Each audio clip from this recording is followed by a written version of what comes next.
Family history. ஒரு சிலரோட குடும்பத்துல யாருக்காவது ஹார்ட் அட்டாக் இருந்திருக்கலாம். அதனால நமக்கு ஹார்ட் அட்டாக் வர்றதுக்கான வாய்ப்பு இருக்கான்ட்டு நிறைய பேருக்கு சந்தேகம் இருக்கும்.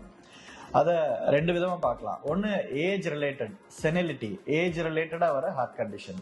அதாவது நம்மளோட தாத்தாக்கோ பாட்டிக்கோ வயது முதிர்ந்தவர்களுக்கு 70-75 வயசுக்கு மேல ஒரு ஹார்ட் அட்டாக் வருது, வேல்வ் பிரச்சனை வருதுன்னா அது பெரும்பாலும் டியூ டு நேச்சுரல் காஸ், டீஜெனரேட்டிவ்னு சொல்றது, ஏஜ் ரிலேட்டடா வர ஹார்ட் கண்டிஷன். அது ஒரு டைரக்ட் கோரிலேஷன் அப்படின்னு நம்ம எடுத்துக்க முடியாது.